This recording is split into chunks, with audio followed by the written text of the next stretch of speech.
Students, how are you? I hope you will be fine.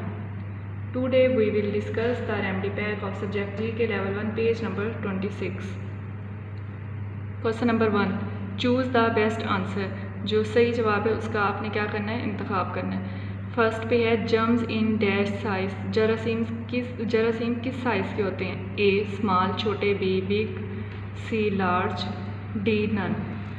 तो पहले तो हम देखते हैं ये हैंड है और इसके अंदर ये जर्म्स हैं.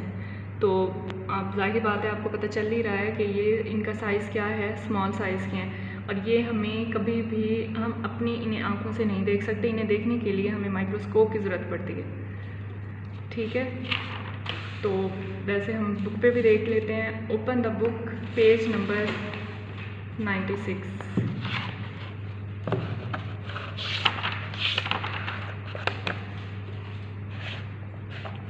देखें, germs are very small living things. Germs जरासीम बहुत छोटे क्या हैं, साइज़ में बहुत छोटे हैं. लिविंग थिंग्स रहने की चीज़ है, यानी रह सकते हैं, बहुत छोटे साइज़ में होते हैं. The correct option is A small. Second पे है hand washing steps. Hand washing steps, हाथ धोने के कितने स्टेप्स हैं, कितने तरीके हैं? A 3, B 7, C 8, D 9. Open the book, page number 100.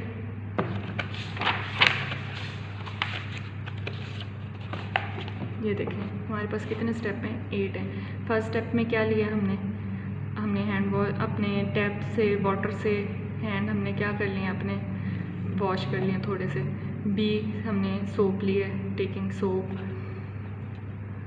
Step 3 पे हमने क्या किया है, रबिंग फिंगर्स. डी पाम रब कर रहे हैं. 5 पे हम हैंड्स कर रहे हैं दोनों. 6 पे वॉश हैंड किए. 7 पे टैप क्लोज कर दिया. 8 पे टॉवल से हैंड ड्राई कर लिए, क्लीन कर लिए. तो कितने अभी हमने स्टेप पढ़े हैं? 8. The correct option is C. MCQs number 3. What happen if we do not use mask in smoke. What happen, क्या होगा, क्या वजह बनेगी जब हम स्मोक में मास्क यूज़ नहीं करेंगे. स्मोक किसे कहते हैं? ये जो धुआं होता है बाहर गाड़ियों का, तो फैक्ट्रियों का, ये इन्हीं में आएगा. ए इससे इल बीमार हो जाएंगे हम. बी हेल्दी सेहतमंद हो जाएंगे. सी अनकम्फर्टेबल, हम खुद को पुरसकून महसूस नहीं करेंगे. डी नन, कोई भी नहीं. Open the book, page number 97.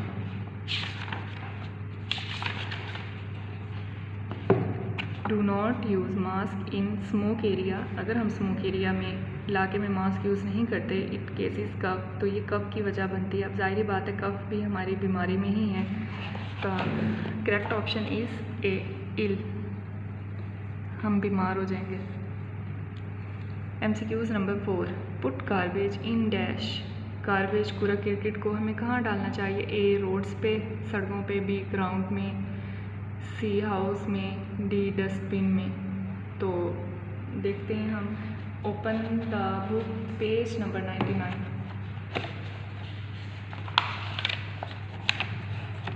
Put garbage in dustbin. Garbage कूड़ा क्रिकेट को कहाँ? डस्टबिन में डालना चाहिए. तो correct option is D dustbin. MCQs number 5. Trim dash regularly. Trim, हमें डेली ट्रिम काटने चाहिए, रेगुलरली रोज़ाना. हमें रोज़ाना क्या कट करने चाहिए? ए नेल्स नाखून. बी हेयर अपने बाल. सी बोथ दोनों चीज़ें, नाखून और बाल. डी नन, कुछ भी नहीं. Open the book, page number 99. Trim nails regularly. तो हमें नेल्स, अपने नाखूनों को रोज़ाना कट करना चाहिए. The correct option is A nails. तो हम सर्कल कर लेंगे. MCQs number 6. वॉश हैंड्स, अपने हाथों को धोएं. Dash and dash meal. Dash और खाने के डैश. ए पे है बिफोर आफ्टर, पहले और बाद में. बी नेवर एवर, नेवर कभी कभार, एवर हमेशा. सी आफ्टर एवर, बाद में और हमेशा. डी नन ऑफ दीज, इसमें से कोई भी नहीं. तो अब हम देखते हैं open the book, page number 99। Wash hands before and after meal. हम जब भी हम खाना खाते हैं तो हैंड हम पहले भी वॉश करते हैं और बाद में भी। तो हमारे पास क्या आ जाएगा? Correct option is A, before after, पहले और बाद में। MCQs number 7। Taking bath, bath नहाना चाहिए, ठीक है, डैश। ए में है डेली, रोज़ाना। B 1 time in a week, हफ्ते में 1 बार। सी 2 टाइम इन अ डे, दिन में 2 बार। डी हमारे पास आ जाता है नन, यानी कभी नहीं। तो देखते हैं, open the book, page number 99 पे ही है आपका। बात डेली, तो रोज़ाना नहाना चाहिए, ठीक है। Correct option is A, daily, रोज़ाना नहाना चाहिए। MCQs number 8। Food sold by विंडर्स में केस इलनेस बिकॉज। वो ये बता रहे हैं कि जो विंडर्स होते हैं, अगर हम उनसे कोई चीज़ लेके खाएं तो हम बीमार किस तरह की, मतलब क्या रीज़न बनती है हम बीमार हो जाएंगे। विंडर्स हम उन्हें कहते हैं, ये जो स्ट्रीट्स में खाना लेके, खाना और उसके अलावा फ्रूट्स, वेजिटेबल, खाने पीने की चीज़ें लेके ये जो घूम रहे होते हैं उन्हें कहते हैं। ए पे है it is cold. B it has germs, हमारे अंदर जर्म्स ट्रांसफ़र हो जाएंगे। C it's look very good. D it is tasty, ठीक है। Open the book, page number 97।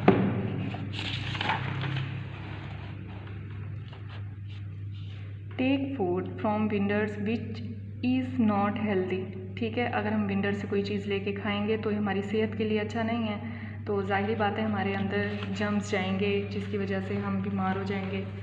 तो correct option is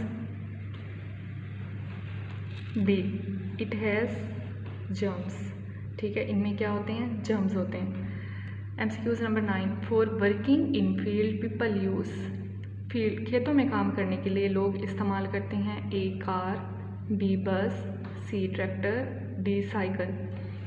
open the book, page number 16, और ये हमारे पास यूनिट 2 है।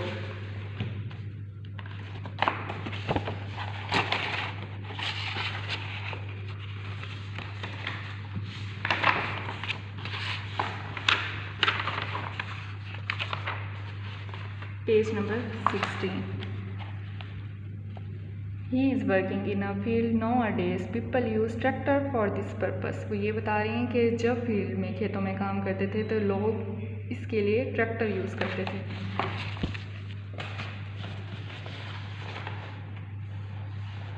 Right answer is C, tractor. MCQs number 10। Grandfather going to school on dash. Grandfather school जाने के लिए स्कूल किस पे जाते थे? ए कार पे, बी टांगा पे, सी बस पे, डी साइकिल पे। Open the book, page number 16, इसी पे है आपका school. He is going to school on tonga. वो स्कूल जाने के लिए किसका इस्तेमाल करते थे? टांगा का। करेक्ट ऑप्शन इज़ बी, टांगा, ठीक है। MCQs नंबर 11 है हमारे पास। सारा आल्सो डैश हर फैमिली। सारा अपनी फैमिली से क्या करती है, हमेशा क्या करती है? ए रिस्पेक्ट, लव, उनकी इज़्ज़त, उनसे मोहब्बत। बी सिर्फ लव, मोहब्बत करती है। सी इग्नोर करती है उन्हें। डी हेट, उन्हें नफरत करती है। Open the book, page number 14, ठीक है। ही also, I also respect them, I love with my family. यानी वो इसमें सारा का ही बता रहे हैं कि वो उनकी इज़्ज़त भी करती है और उनसे क्या करती है? मोहब्बत भी करती है। तो कहाँ पर है? रिस्पेक्ट, इज़्ज़त करना, लव, मोहब्बत करना। द करेक्ट ऑप्शन इज़ ए। अब MCQs नंबर 12 है। I live with my dash. यह आपने बताना है कि आप किसके साथ रहते हैं। ए टीचर के साथ, बी फैमिली, अपनी फैमिली ख़ानदान के साथ, सी फ्रेंड, अपने दोस्तों के साथ, डी डॉक्टर, डॉक्टर के साथ। तो अब ये तो आपको पता ही है आप किसके साथ रहती हैं? फैमिली के साथ। The correct option is B. MCQs number 13। My family is dash. मेरी फैमिली, मेरा ख़ानदान किस तरह का है? ऑप्शन ए में है अनकाइंड, मेहरबान नहीं है, ठीक है, बहुत ज़्यादा सख्त है। बी काइंड, मेहरबान है। सी एंग्री, गुस्से वाला है। डी हर्ष, हर्ष यानी सख्ती करने वाला है। तो फैमिली काइंड ही होती है। तो option B, correct option is B, kind. MCQs number 14, we should behave with elders. हमें अपने बड़ों के साथ किस तरह का बिहेवियर रखना चाहिए, मिजाज रखना चाहिए। ए बैडली, बहुत बुरा। बी एंग्री, गुस्से वाला। सी रिस्पेक्टफुली, इज़्ज़त करने वाला। डी नन ऑफ दिस, इसमें से कोई भी नहीं। तो ये तो आपको पता ही होगा, हमें अपने बड़ों का एहतराम, उनकी इज़्ज़त करनी चाहिए। The correct option is C, respectfully. ठीक है, I hope you will understand the two days lecture. Thank you, अल्लाह हाफिज़।